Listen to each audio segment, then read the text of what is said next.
Good morning. I'm Waseem Akhtar, assistant professor Haider institute of pharmacy. हम लोग इस लेक्चर में मेनली थर्ड प्रैक्टिकल हम लोग देखेंगे, जो थर्ड ईयर का प्रैक्टिकल है। इसमें हम लोग तीसरे नंबर का जो प्रैक्टिकल है वो हम लोग इसमें क्लियर करेंगे। तो आज का जो एक्सपेरिमेंट का जो एम है, ऑब्जेक्टिव जो है वो है कि to record the dose response curve of acetylcholine using the frog rectus abdominis muscle. जो फ्रॉग का जो रेक्टस एब्डोमिनस मसल जो होता है, एब्डोमिनस मतलब होता है स्टोमक के पास में जो एक मसल होता है, मेनली जो ब्रीदिंग में हेल्प करता है, तो उस पर एसिटाइलकोलिन का क्या इफेक्ट पड़ता है, तो उसमें हम डोज रिस्पॉन्स कर्व देखेंगे हम लोग उसमें। और डोज रिस्पॉन्स कर्व ग्राफ जो होता है उसको हम लोग ड्रॉ करेंगे और सिमुलेटेड सॉफ्टवेयर पे ये हम लोग प्रैक्टिकल करके देखेंगे अभी। तो स्टार्ट करते हैं हम लोग। देखिए, सबसे पहले इसका रिक्वायरमेंट अगर हम देखें तो रिक्वायरमेंट में इसमें इक्विपमेंट्स जो होते हैं, सेम आप देखो यहाँ पे ऑर्गन बाथ हो गया, ये रिकॉर्डिंग ड्रम हो गया जिसको सरिंगटम ड्रम भी बोलते हैं हम लोग, इसका मेन यूज़ रहता है इसमें। और यहाँ पे फ्रंटल राइटिंग लीवर जो होता है, इसमें हम लोग जो एब्डोमिनस मसल निकालेंगे, तो इसमें पीएसएस जो फिजियोलॉजिकल सॉल्ट सॉल्यूशन जो जनरली इसमें फ्रॉग रिंगर सॉल्यूशन यूज होता है, वो इसमें डाल के एरेटर ट्यूब लगा के और फिर इसमें जो रिस्पॉन्स आएगा तो इस लीवर के थ्रू इस ड्रम जो रोटेट करेगा इस पर नोट करेंगे। तो ये सारे इसके इक्विपमेंट्स हो गए। अगर एनिमल की बात करें तो फ्रॉग यूज़ करेंगे हम लोग, फिजियोलॉजिकल सॉल्यूशन जो रहेगा फ्रॉग रिंगर रहेगा। और जो ड्रग हम कौन से यूज़ कर रहे हैं, एसिटाइल क्लोराइड यूज़ कर रहे हैं, जो कि जनरली हम 10 माइक्रोग्राम पर ml यूज़ कर रहे हैं। तो इसमें कोई और भी कंसनट्रेशन यूज कर सकता है, हमें तो बस डोज रिस्पॉन्स कर्व को ही देखना है, लेकिन इस एक्सपेरिमेंट में 10 माइक्रोग्राम पर ml यूज़ किया जा रहा है। तो अगर इसकी थ्योरी से बात करें तो ये जो डोज रिस्पॉन्स कर्व जो होता है, ये graded dose response relationship curve भी बोलते हैं हम इसको। ग्रेडेड मतलब क्या होता है कि डिफरेंट ग्रेड पे, यानी कि ज्योमेट्रिकल अगर डोज इंक्रीज किया जाए तो उसके साथ रिस्पॉन्स भी रहता है, वो प्रोपोर्शनली इंक्रीज करता है। इसको हम ग्रेडेड डोज रिस्पॉन्स कर्व बोलते हैं। मतलब एसिटाइलकोलिन का जैसे जैसे डोज बढ़ाएंगे हम लोग, तो हम लोग ग्राफ पे देखेंगे कि जो कॉन्ट्रैक्शन होता है एसिटाइलकोलिन की वजह से रेक्टस मसल पे, वो भी डोज के साथ एक खास इफेक्ट तक, एक खास डोज तक, एक खास रिस्पॉन्स तक ये बढ़ेगा। फिर उसके बाद क्या हो जाएगा, ये स्टॉप कर जाएगा, जिसको हम सीलिंग इफेक्ट बोलते हैं। हम लोग जब ड्रॉ करेंगे ग्राफ तो उस वक्त ज़्यादा क्लियर है। तो ग्रेडेड डोज मतलब कि जैसे जैसे डोज बढ़ा रहे हैं तो रिस्पॉन्स भी प्रोपोर्शनल एक खास टाइम तक इंक्रीज होगा। और अगर डोज और रिस्पॉन्स में, जैसे हम एसिटाइलकोलिन का डोज ले रहे हैं और उसका रिस्पॉन्स देख रहे हैं, इसमें अगर हम सिर्फ ड्रॉ करेंगे ग्राफ तो एक पैराबोला आता है। और अगर लॉग ले लेते हैं, इस डोज का अगर लॉग वैल्यू ले लेते हैं और उसके बाद रिस्पॉन्स का परसेंटेज या रिस्पॉन्स निकालते हैं, तो इसमें एक सिग्मॉइड कर्व आता है जो कि बहुत ही इंपॉर्टेंट रहता है। लीनियरिटी भी मिलता है हमें कुछ पोर्शन, जिसकी वजह से बहुत सारे इसके एप्लीकेशंस रहते हैं बायोवेसी में। ठीक है, तो ये आपका ग्रेडेड डोज रिस्पॉन्स रिलेशनशिप हो गया। इसमें एसिटाइलकोलिन का इफेक्ट क्या रहता है फ्रॉग रेक्टस मसल पे, तो ये इस पर कॉन्ट्रैक्शन करता है। जैसे आप देखो यहाँ पर, अगर डोज का लॉग ले लिए, लॉगरिथमिक ट्रांसफॉर्मेशन कर दिया हम इसको, इससे फ़ायदा क्या हुआ, एडवांटेजेस क्या हुआ, आप देखो ये एक सिग्मॉइड कर्व मिला हमें। अब इस सिग्मॉइड कर्व में ये 25 to 75% रिस्पॉन्स है, लीनियर रहा, इसको हम लीनियर रिस्पॉन्स बोलेंगे। और इस लीनियर रिस्पॉन्स में क्या होता है कि हम लोग डोज का कोई भी अननोन टेस्ट का रिस्पॉन्स लेके और उसको इंटरपोलेट करके हम लोग उसका डोज निकाल सकते हैं, इसका डोज लॉग डोज का एंटी लॉग निकाल के। तो ये सब बायोसे में हम इसका बहुत ज़्यादा हेल्पफुल रहता है। और किसी का पोटेंसी अगर हमें डिटरमाइन करना है, जैसे पोटेंसी, ड्रग का पोटेंसी इस पर आसानी से निकाल सकते हैं। किसी और ड्रग को लिया हमने, अगर वो शिफ्ट करता है राइट साइड में तो यानी वो लेस पोटेंट है, और अगर इधर उसका ग्राफ आता है तो यानी कि वो ज़्यादा पोटेंट है। ठीक है, तो ये क्या रहता है इसमें कि लीनियर पोर्शन हम लोग को मिल जाता है, कंपेरिजन कर सकते हैं दो ड्रग का, और लार्ज डोज रेंज हम ले सकते हैं। जैसे डोज हम लोग 34-64 माइक्रोग्राम तक लेंगे तो बहुत ज़्यादा बड़ा हो जाएगा ग्राफ में। तो अगर लॉग लेने पे क्या होता है, वैल्यू बहुत ही कम आता है, इसीलिए जनरली लॉग डोज और परसेंटेज रिस्पॉन्स में ग्राफ ड्रॉ किया जाता है। ठीक है, अब जैसे अगर इसके मसल्स की बात करें, रेक्टस एब्डोमिनस मसल, तो ये मिड लाइन में ये क्या होता है, वॉलेंट्री स्केलेटल मसल होता है फ्रॉग का, जो कि कॉन्ट्रैक्शन, स्लोअर कॉन्ट्रैक्शन देता है एसिटाइलकोलिन देने पर। ठीक है, इस मसल का यूज़ क्या रहता है फ्रॉग में, तो ये ब्रीदिंग प्रोसेस में हेल्प करता है। ये क्या करता है कि लंग्स को कंप्रेस करता है, जिसकी वजह से एयर जो होता है आउट हो जाता है, बाहर जाता है। तो आप देखो ये इसका मिड लाइन है। ठीक है, यहाँ पर इसका हार्ट ऊपर में रहता है, ये मिड लाइन में से देखो इस मसल को निकालना, डाइसेक्ट करना आसान रहता है, क्योंकि इसका कलर जो रहता है ये rectus abdominis muscle white colour का होता है, बाकी as compared to other which is light pink colour का जो रहता है।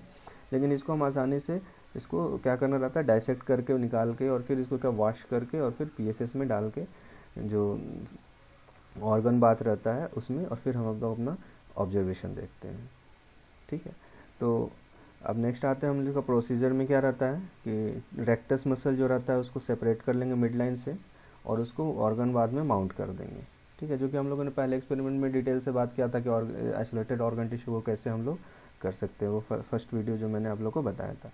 फिर उसके बाद उसको एरेशन ट्यूब से देंगे ताकि ऑक्सीजन जाता रहे वहाँ पर, लाइव रहे जब तक हमारा एक्सपेरिमेंट चले ये मसल, और आइसोलेटेड फ्रंटल राइटिंग लीवर से उसको बांध देंगे उसको। फिर उसके बाद क्या करेंगे, टिश्यू को near about half an hour तक हम छोड़ देते हैं ताकि वो स्टेबलाइज हो जाए, और उस बीच में उसको फिजियोलॉजिकल सॉल्ट सोल्यूशन को चेंज करते रहते हैं। और फिर जब स्टेबलाइज हो जाता है तो ग्रेडेड डोज ऑफ एसिटाइलकोलिन, मतलब ज्योमेट्रिकल पोजीशन जैसे 1 माइक्रोग्राम 2 4 माइक्रोग्राम 8 ऐसे इंक्रीज करेंगे डिफरेंट इंटरवल पे, और जो रिस्पॉन्स रहेगा उसके ग्राफ को हम लोग देखेंगे। ठीक है, तो आइए उसको हम लोग एक्सफॉर्म सॉफ्टवेयर में देखते हैं। तो देखिए यहाँ पर अपना ये सॉफ्टवेयर है एक्सफॉर्म सॉफ्टवेयर, इस पर हम लोग इसके इफेक्ट को देखते हैं डिफरेंट डोज पे, उसका रिस्पॉन्स देखेंगे हम लोग अभी।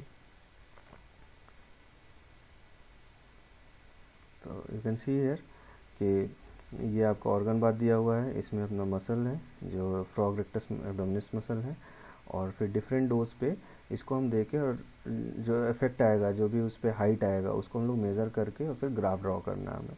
तो देखिए यहाँ पर डायरेक्टली यहाँ पर क्या हुआ है कि माइक्रोग्राम में दिया होगा, दैट मीन्स कि कहीं कहीं पे ml में रहता है, तो उससे हमें पहले ml में अगर रहेगा तो ड्रग का कंसंट्रेशन से मल्टीप्लाई कर देंगे तो हमें उसका डोज निकल जाएगा। तो यहाँ पर डायरेक्ट इसी पे है, तो इसीलिए हम लोग डायरेक्टली इस पे हम देखते हैं। जैसे 0. सबसे पहले हम लोग इसमें 0.1 पे देखते हैं, फिर उसके बाद हम लोग आगे इसे प्रोसीड करेंगे। जैसे 0.1 इस पर इंजेक्ट किया हम लोग, तो देखिए यहाँ पर इंजेक्ट यहाँ पर दिखा रहा है, तो ये आपका कुछ हाइट मिला। ठीक है, अब उसके बाद धीरे धीरे ज्योमेट्रिकल पोजीशन में हम लोग ज्योमेट्रिकल वे में इसके डोज को बढ़ाएंगे ताकि हमें वो ग्रेडेड डोज मिल जाए और रिस्पॉन्स भी मिल जाए, जिससे हम ग्राफ प्लॉट करने में आसानी रहेगा। ठीक है, अब जैसे 0.5 फिर हम देखते हैं इसमें। तो स्टार्टिंग में देखो आप कि कोई ज़्यादा डोज बढ़ाने पे कोई ज़्यादा रिस्पॉन्स का हाइट पे इंक्रीज़ नहीं हो रहा है। ठीक है, लेकिन अगर देखो आप इसको 1 हम कर देते हैं तो भी ज़्यादा नहीं मिला, स्लाइटली इंक्रीज़ हुआ हाइट में। फिर धीरे धीरे हम ज्योमेट्रिकल वे में इसके 2 माइक्रोग्राम अगर हम इंजेक्ट करते हैं तो थोड़ा सा इंक्रीज़ मिला हमें। फिर उसके बाद 4 पे करते हैं, फिर उसके बाद हम 8 माइक्रोग्राम लेते हैं इस पर। तो ये ज्योमेट्रिकल वे में हम इसको आप दूसरे भी ले सकते हो, लेकिन ऐसे ही इंक्रीज़ होना चाहिए ताकि ये ग्राफ प्लॉट करने में आसानी रहे। तो आप देखो कि यहाँ पर अब ज़्यादा वेरिएशन मिलने लगा, 16 के बाद 32 के बाद इतना मिला। ठीक है, तो ये कब तक हमें करना है, जब तक कि हमें सीलिंग इफेक्ट ना मिल जाए। सीलिंग इफेक्ट क्या होता है कि डोज कितना भी बढ़ाओ लेकिन रिस्पॉन्स नहीं बढ़ेगा, एक फाइनल रिस्पॉन्स पे वो रुक जाएगा। ठीक है, तो देखो यहाँ पर आप यहाँ पर देख रहे हो हमें सीलिंग इफेक्ट मिल गया। सीलिंग इफेक्ट को हम कैसे पहचानेंगे कि यहाँ पर क्या हो रहा है कि यहाँ पर आप देखो ये 32 माइक्रोग्राम पे भी उतना ही रिस्पॉन्स मिल रहा है और 64 पे भी उतना ही मिल रहा है, यानी कि अब हमारा रिस्पॉन्स नहीं बढ़ रहा है। ठीक है, तो हम इतना ही तक लेंगे। तो आप देखो इसमें अगर केयरफुली देखें अगर इसको हम, तो इससे हमें ये पता चल रहा है कि स्टार्टिंग में तो डोज बढ़ाने पे उतना ज़्यादा रिस्पॉन्स नहीं मिल रहा था starting part of the curve में, लेकिन मिडिल पार्ट में क्या हो रहा है कि इंक्रीज़ करने पे बहुत ही ज़्यादा वेरिएशन मिल रहा है रिस्पॉन्स के हाइट पे, तो ये थ्रेशोल्ड डोज बोला जाता है मिडिल पार्ट को। एंड लास्ट पार्ट में क्या मिल रहा है कि सीलिंग इफेक्ट मिल रहा है कि हम डोज बढ़ा रहे हैं लेकिन एक पर्टिकुलर रिस्पॉन्स के बाद वो रिस्पॉन्स जो है वो इंक्रीज़ नहीं हो रहा है। तो अब हम इसका डोज रिस्पॉन्स कर्व ड्रॉ करना है, मतलब इन डोज को लॉग डोज में कन्वर्ट करेंगे हम और फिर रिस्पॉन्स का हाइट देखेंगे। इसका हाइट कैसे निकालेंगे, हम चाहे तो इसको स्केल से भी मेज़र कर सकते हैं, या फिर आप देखो इधर में यहाँ पे सॉफ्टवेयर में यहाँ पर दिया हुआ ये हाइट। ठीक है, तो इस हाइट को भी हम लोग देख सकते हैं यहाँ से इंटरपोलेट करके। तो एग्जैक्ट तो नहीं निकल पाएगा लेकिन हम एक प्रोबेबल एक एस्टिमेट करके हम लोग इसका ऑब्जर्वेशन टेबल अब देखते हैं। तो आप यहाँ पे देख सकते हैं ये ग्राफ को मैंने यहाँ पे ड्रॉ किया है और ये इसका हाइट यहाँ पर हमें क्या मिल गया था यहाँ पे हमें सीलिंग इफेक्ट मिल गया था, जिसमें अब डोज पे कोई भी रिस्पॉन्स पे कोई भी इंक्रीज नहीं हुआ। डोज यहाँ पर ml में लिया गया। आप डायरेक्टली अगर किसी में ग्राम में ही रहता है, मतलब माइक्रोग्राम में रहता है, तो उसमें भी ले सकते हैं, लेकिन यहाँ पर ml में लिया गया है। और यहाँ पर जो कंसनट्रेशन है एसिटाइलकोलिन का 10 माइक्रोग्राम है, तो यानी 0.1 है तो इसको 10 से मल्टीप्लाई कर देंगे, यानी ये 1 माइक्रोग्राम हो जाएगा। ठीक है, तब हम इसका ऑब्जर्वेशन टेबल अगर हम देखें तो ड्रग कौन सा है, एसिटाइलकोलिन है। कंसनट्रेशन ऑफ द ड्रग हमें मिल गया। ml में अगर इसको इंजेक्ट किया गया है, जैसे 0.02 ml इंजेक्ट किया गया है, तो इसको डोज कैसे निकलेगा, इस डोज इन ml इंटू कंसनट्रेशन कर देंगे हम, तो हमें ये अपना सबका डोज मिल गया। तो देखो अब डोज जो है ज्योमेट्रिकल फैशन में मिला है, हमने जो ड्रॉ किया था, और इसका रिस्पॉन्स देखा जाए तो 32 पे ये लास्ट इफेक्ट मिला था एंड 64 पे ये सीलिंग इफेक्ट मिल गया था, यानी कि ये हमें फाइनल रिस्पॉन्स इससे ज़्यादा नहीं इंक्रीज हो रहा था। ये हमने हाइट एस्टिमेट लिया है रिस्पॉन्स का। जैसे जैसे रिस्पॉन्स बढ़ा है उसको में ये हाइट, मिलीमीटर में ये हाइट लिया गया है।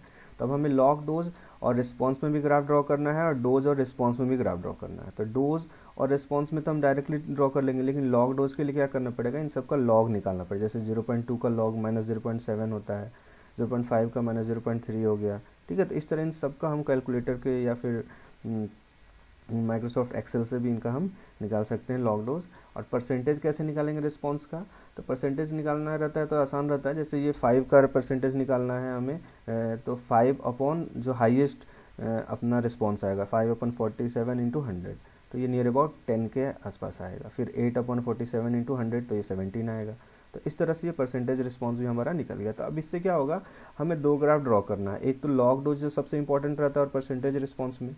ठीक है, तो ये देखिए अगर हमने ग्राफ ड्रॉ किया तो ये अपना लॉग डोज हो गया है। ठीक है, ये माइनस से आ रहा है यहाँ पर 0.7 पे फर्स्ट अपना रिस्पॉन्स लिया गया था।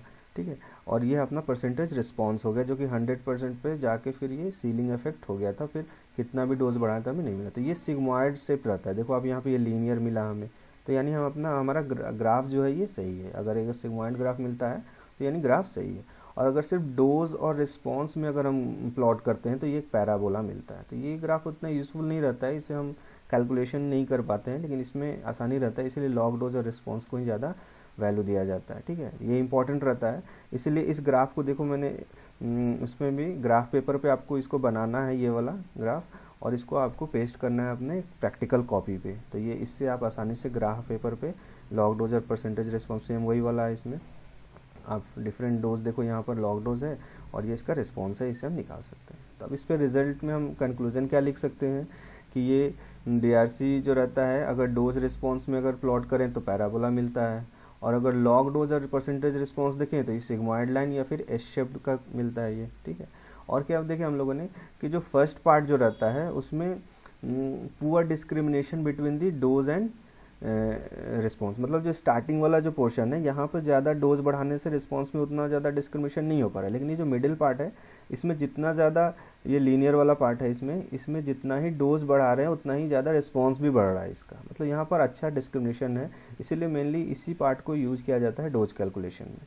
और ये लास्ट जो है ये सीलिंग इफेक्ट हो गया, यानी कि अब कोई भी रिस्पॉन्स नहीं बढ़ा भले ही डोज बढ़ा लें हम। तो यही आपका इसमें रिजल्ट मिल रहा है। ठीक है, तो ये अपना थर्ड प्रैक्टिकल हो गया, जिसका मैं PDF आप लोग को सेंड कर दूंगा। Thank you.